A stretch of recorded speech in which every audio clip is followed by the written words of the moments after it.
আমার লিডারগুলা যদি ওখান কয় তুমি ওদালগুড়ি যাও ওইটা দেখো, তখন আমি নাঙাল ভাঙা আরো আশা অনেক কম হয়ে যাবে। এটা লেগে আমি আমার ভাই, আমার শাশা, আমার দিদি, আমার মা, আমার বোন, আমি এইরকম আপনারা সব পায়া তখন আমি কথাটা বলছি। আর ভয় করার দরকার নাই। কিসের ভয়, কিসের ভয়? আমরা এখানে জন্ম, আমার বাপ দাদা এখানে জন্ম, আমরা এখানে জন্ম হয়েছে, আমরা এখানে মৃত্যু হব, এইটাই আমরা বাসা। কিসের ভয়? কিছু ভয় নাই। ভয় মাত্র এমনি আমার দিমাগে ঘুষায়া ভোটটা নেওয়ার জন্য ওই পৌরসিতা করে। অল্প আগে আমার ভাই কইছি যে অরুণালয় কি মুসলমানে না দিব বলে কইছে নাকি? কখনো কই নাই।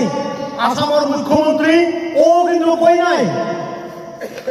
প্রমোদ বড় ডাঙরিয়া কখন কইছে নাকি এই মুসলমানের চেয়ারম্যান দিবি না? ওরা কইছে নাকি? নুরুরে কইছে নাকি আয় নুরুল তুমি মুসলমান ভোটটা খাইতে দাও, বড়রে দাও, আদিবাসীরে দাও, ওই নেপালিরে দাও, কইছে নাকি? নুরুল যতটুকু পারে আমার মুসলমানের কাজ করছে। কারণ আমি চাইছি যে আমার মুসলমান ভাইগুলারও নাঙাল ভাঙারে নুরুলে বেশি করে যাতে দেখতে পারে।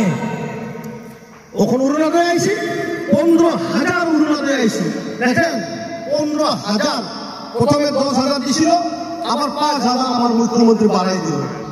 15,000 হলে দেখেন একটা যদি 60টা 50টা করে যদি বাসা আছে গ্রামের মধ্যে, সুপার মধ্যে, এইবার 40টা মতন একবারে পাওয়া যাবে।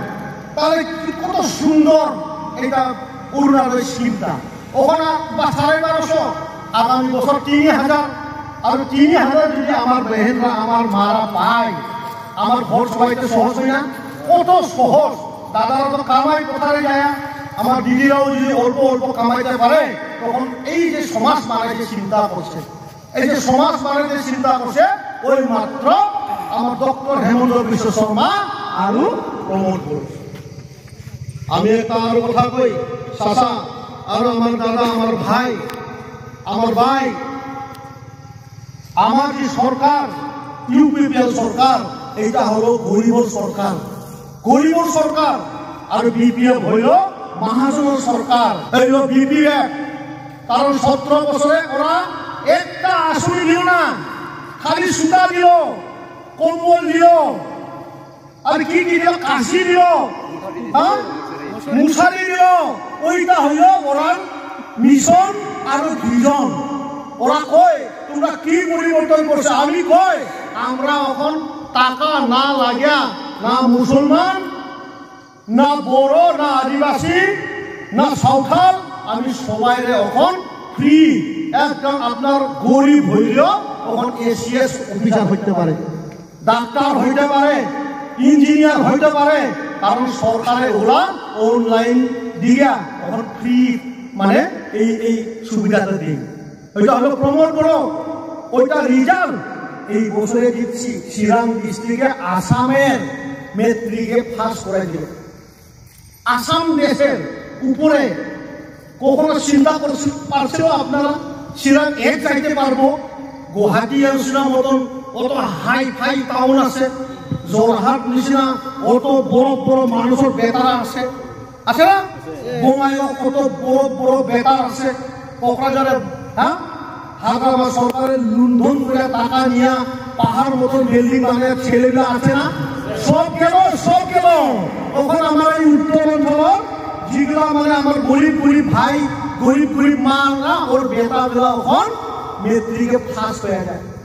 দেখেন দাদারা কথাটা সত্যি না? এরকম কিরকম হইল? এইটা মাত্র হয়েছে প্রমোদ বড়োর জন্য। কারণ 2020-এ যদি শান্তি চুক্তি করতো না, তখন আমার ওরা ছেলেবিলাকে শান্তি মতো কিতাব পড়তো না। পড়তো নাকি শান্তি মতন? দুপুর বেলায় বাসায় ঢুকতে লাগে, দিনের পরে কোন দিকে থাকবো, ওই দিকে থাকবো না এই দিকে থাকবো, এই মানে এই কাপড় বাঁধো, ঘরে ঢুকাই থাকো, জমা হয়ে শুয়ে যাও, এরকম হয়েছে না? একা একা একটু শোয়া পারতে না, পুরা গ্রাম মিলে শুয়ে থাকবো। কই আর কিতাব হইব? মানবগুলি কিতাব, ঠিক না? জীবন থাকলে না সব থাকবো। এই চিন্তাটা আমার এই টাইমে এসে গেছিল। ওখানে দোকান পাহাড় ব্যাপার সব তো আস্তে আস্তে আবার চলছে। আর এইরকম চলতে লাগবো। আর এই চলাটা আমার দায়িত্ব, ওই বিটিসির মুসলমানের দায়িত্ব শান্তিটা ধরে রাখা। অন্য আমি কি পাম কি না পাম বাদ দিও, বাদ দিও দিলা আমি কি পাম। রাস্তা হয়েছে হব, কারণ ভারত স্বাধীন হওয়ার পিছত আজিও রাস্তা বনোৱা খালি নাঙাল ভাঙা বুলি নয়, কিন্তু আমার পুরা ভারত বংশতে আজিও বহুখিনি রাস্তা বনাব লাগে। উত্তর প্রদেশও লাগে, মধ্যপ্রদেশও লাগে, বিহারতো রাস্তা বনাব আছে, সকলো স্টেটত রাস্তা বনোৱা কাম বাকী আছে। কিন্তু আমাৰ ইয়াত আমি রাস্তাও বনাম আর আমি শান্তিটো ধরে রাখিম। আমি শান্তির জন্য আমি এবার ভোট দিব। খালি শান্তি মানে কি চুপচাপ ঘরে বসে এরকম থাকা শান্তিটা কই নাই।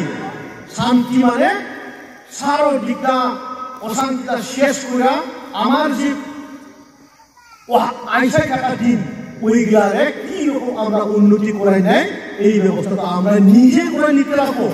নিজে সবার দায়িত্ব আছে এখানে, একাই মই কই থাকলে হইব নাই, আপনারা সাথ দিতে লাগবে। শান্তি সরকার বানাইতে, অশান্তি সরকার বানালে বানাও টাকলুরে, যারা চুল চুল নাই, মাথাটা গরম, সকালে অন্য মাল খায়, বিকালে অন্য খায়, রাত্রে অন্য খায়, 3 বেলা 3টা মাল খায়া 5টা বাজায় গুরুর মতন শুয়া পড়ে, কাহরির মতন শুয়া পড়ে।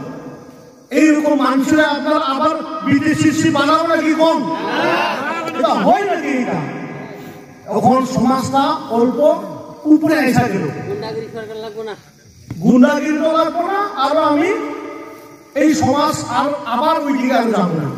এখন আমি অন্য সমাজে যাব। আমার ছেলে আছে, বড় বড় হইতেছে, ঠিক না? আমি এখন রাজনৈতিক ভাবে মুসলমান এখন ঠিক হইতে হবে। ঠিক দেখ, আমি কংগ্রেস করছি, আমি খারাপ পাই নাই। আচ্ছা, কংগ্রেসের ভোট দিলে কিছু তো লাভ হইতে লাগবো। হইতে পারে গুয়াহাটিতে, হইতে পারে নগাঁও, এখন সামুগুড়িতে যদি কেউ যদি রকিবুল ভাইরে যদি ভোট দিয়ে চায় তখন লাভ হইতে পারে, কারণ ওইদিকে কংগ্রেস আছে, ঠিক না? আমার তো কংগ্রেস নাই এইদিকে, নাম না তার কোনবা এই মন্ডল আছে, না ভোট কমিটি আছে, না কিবা আছে। এমনি হাতটা ভালো পাইলে কি পাই কেন?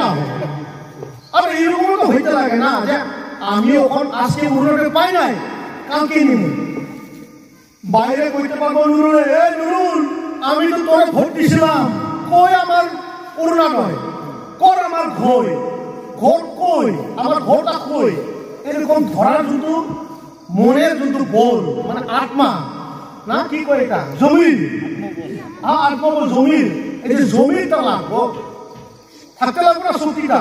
কংগ্রেসের দিব ভোটটা, আমার নুরুলটাতে যদি যখন যখন অরুণাচল খুঁজবো, ওই খোঁজা সময়ও তার আওয়াজটা ভিড়া পড়বে, ভিড়া পড়বো না, কারণ দিল তো ভোটটা অন্য জায়গায়। আবার রেশন কার্ড অরুণাচল খুঁজতে তো ভিড়া তো হইব আওয়াজটা, তখন তো জানা যাবে না পার্টিটা অল্প আলাদা। তাই এটা আমি কইছি অল্প আগে। আমি জানছি নানার ভাবে এখন সব মানুষ রেডি হইতেছি, আমার ইউপিপির সবাই ভোট মারবো। এটা আমি করার জন্য না, আপনারা অল্প অল্প মানে চিন্তা গিলা অল্প, চিন্তা করার শক্তিটা অল্প আইসি। কতবার আরো ঠক খাবো, ঠিক না? কতবার আরো ঠকাবো, অল্প এই চিন্তা গিলা আমার ওই অঞ্চলে নাঙ্গল ভাঙা মুসলিম ভাইগুলার হৃদয়ে অল্প আইসি। এটা লেগে আমি কইছি ভুল করবেন না, 13 তারিখে সবাই একদম মুখাস্ত রাখেন।